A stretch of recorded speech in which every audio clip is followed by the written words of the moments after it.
Good day, beautiful soul family, and welcome back to the discovery, to the miracles beneath the surface.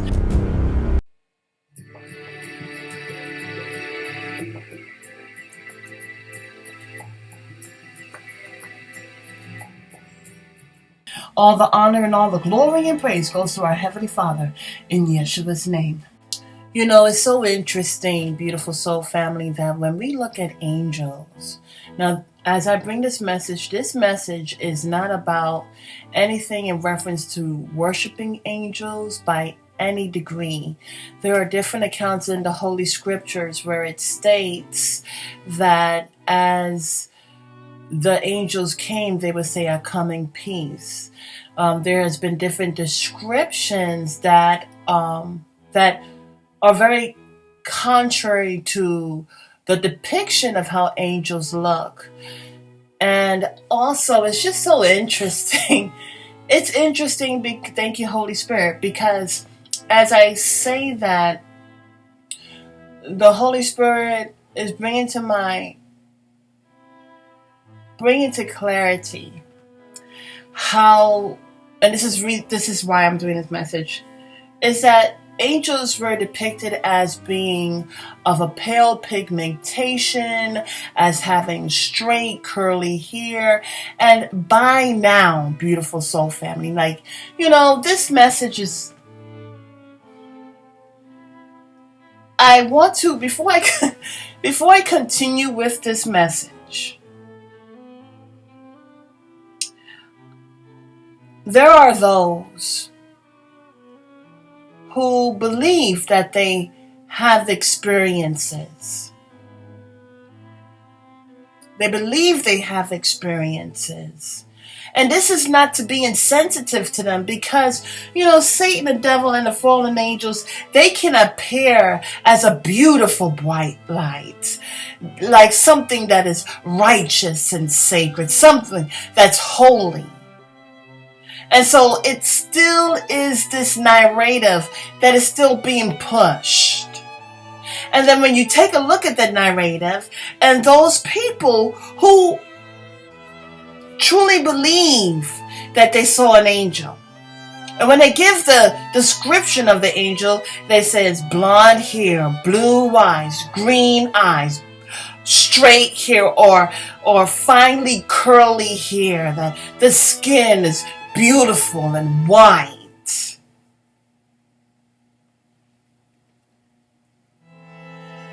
And there's a lot of those out there. They state that Yeshua HaMashiach is Caucasian with blue, green, blonde, straight hair. Beautiful soul family, there are different, in the Holy Scriptures, it shows a very different description of angels. It's one thing if you have been taught to believe that something is a certain way. And and then it's another thing when you are an accessory. That means you are an accomplice to something that has been used to bring forth further tyranny, to bring forth further division, not just against you and others, but against yourself. So there are people who think that angels are Caucasians, that they're only Caucasians. There are people who think that if you see an angel that is melanated, then they're the devil. And scriptures clearly state that this world will make things that are bad look as if they're good. And in prior messages, I expressed how we see in the movies and TV shows how they're either trying to get us to feel sorry for the villain or to try to bring forth a relation to the villain than the hero. More and more movies do not have happy endings. And even for the children of the Most High Yah, there are movies that they're not even, it just doesn't make any sense. There are situations where we know that we must immediately go into prayer. But in these movies, they do everything else but prayer. And so the outcome is not a surprise. Beautiful soul family, as we are awaking and we're coming to see the subtlety, it's not just about being awakened, but it's about the subtlety. It's to see the subtle changes. And these changes, they're not abrupt. Because the thing about it is the reason why things happen behind the scenes is that you're not aware to stop it. So that means we have a power, hallelujah, by the grace of our Heavenly Father to bring forth changes, to stop, to hinder.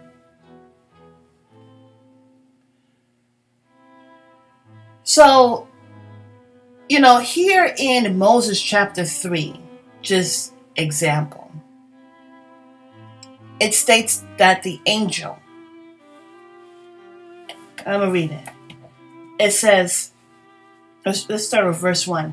Now Moses was tending the flock of Jethro, his father-in-law, the priest of Midian, and he led the flock to the far side of the wilderness and came up to Horeb, the mountain of Yah.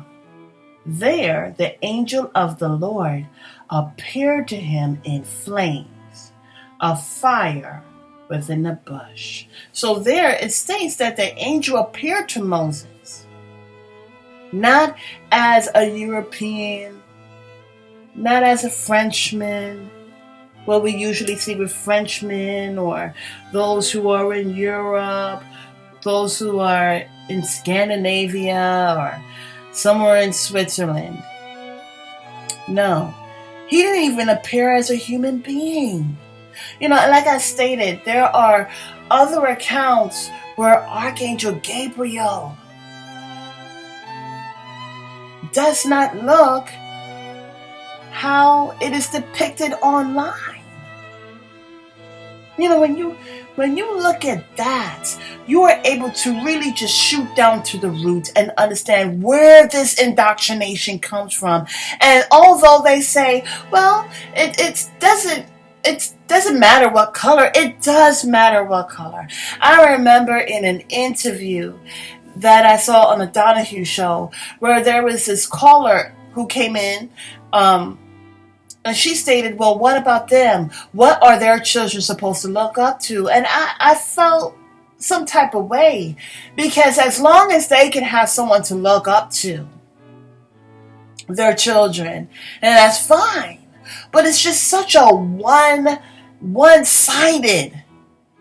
What about other children who are not European? And so, beautiful soul family, this is not about worshiping angels. As I mentioned before, angels usually say, I come in peace, or they're so horrifying that they simply faint. They bow down, and then the angels will say, do not bow down to me, because I'm a servant just like you. You see, in this world, they want, there are those in this world, not everybody, but there are those in this world who want you to bow down to them. But the angels themselves say no. There's another account, thank you, Holy Spirit, brought to my memory about Samson's mother and father. Samson's mother actually first encountered the angel and told her what was going to happen and what to do, what not to do the second time. And the husband finally met the angel as well. And they were, they were wondering, is this an angel? And so they gave a sacrifice. And then the angel told them, listen, no, do not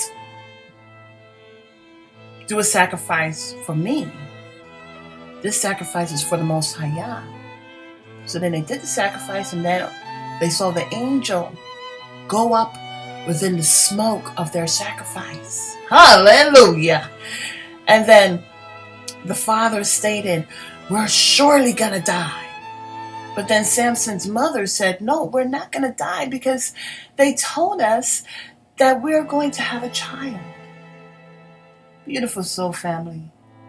It's important, especially at this time frame. It's important to hear the voice of Yah. It's not going to sound like, because really we have to be aware of the technologies that are happening this very day. The technologies are about mimicking our Heavenly Father. And so we really have to get in tune.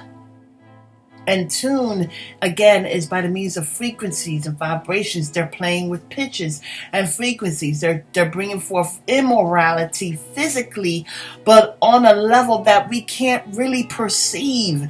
And so this is why we pray that our Heavenly Father directs us, because Satan is roaming like a roaring lion.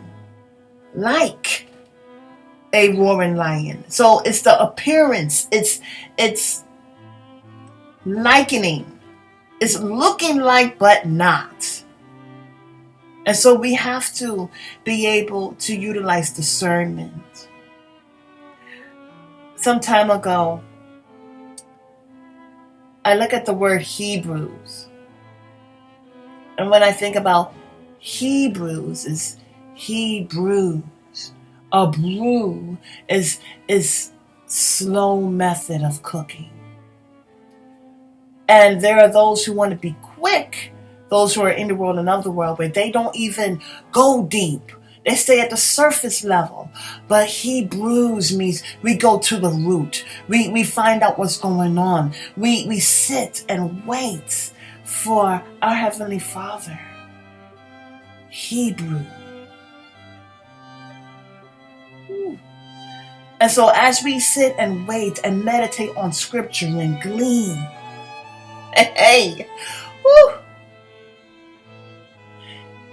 is where we get the true understanding. I remember when I was in school, I don't know what it was, but it was an uncomfortability. And because of that uncomfortability, I didn't want to be around certain people in certain areas. But then I knew that it was important to stay and wait. Stay and wait and take it in. This world wants you to react. It doesn't want you to respond. And as we continue to respond, we are able to see the subtlety. And this is something that Satan doesn't want. There are a lot of things that this world utilize to divide, to conquer. And when we pull our power back and we invest and give our love back to our Heavenly Father,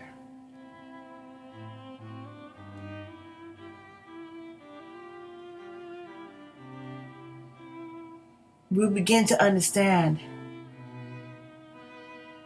and feel His holy presence. You see, what's so interesting, as brought out in the book of Daniel, Daniel chapter 10. And this is where it talks about where he's fasting for 21. Daniel's fasting for 21 days. And it talks about that battle, but it shows Archangel Gabriel. And, these angels are powerful. The people that were around Daniel, they couldn't see Archangel Gabriel, but they felt a powerful that scared them and made them feel like running away. Hey! Thank you, Holy Spirit. Brings me to the accounts where the people were to consecrate themselves to come to the base of the mountain because they wanted to hear from the Most High. Yeah, but they couldn't take it. Some of them couldn't take it. It was too powerful. Ooh-wee. There's also an account where it talks about Archangel Michael. When he arises, things change. It says, let me find that scripture. So in Daniel chapter 12, verse 1, where it's entitled in my NIV Bible, The End Times, it states this. At that time, Michael, the archangel, the great prince who protects your people, will arise. There will be a time of distress such as has not happened from the beginning of nations until then. But at that time, your people, everyone whose name is found written in the book, will be delivered. Hallelujah.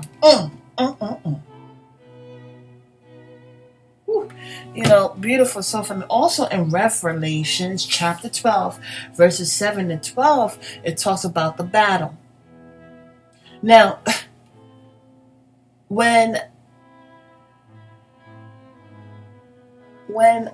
there's also a scripture that states that our Heavenly Father will not, I believe this is in Yeshua or Enoch, but will not allow angels to be seen unless it's for a reason. So when there are those, and I'm being sensitive, when there are those who truly believe that they have seen angels, there are those who do have an encounter with angels, but it's for a reason.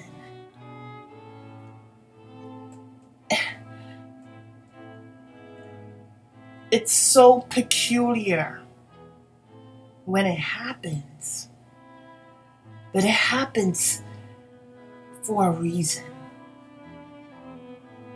It will not carry on a narration. And for those who say they have encounters and don't really have encounters, and the telltale sign is that they look Caucasian and blonde hair and all that, it's not the truth. Our Heavenly Father will not bring about things that are not true. He's not man that lies. And so during this time frame, it's very important that we test each spirit, each situation, each encounter by the means of the Holy Spirit. Because Satan is roaming and lying in a lot of ways. And we must be aware. So when we take our stand, we can defeat him. At least make him run. It says, tell the truth and shame the devil. When we draw close to our Heavenly Father, he what? He flees.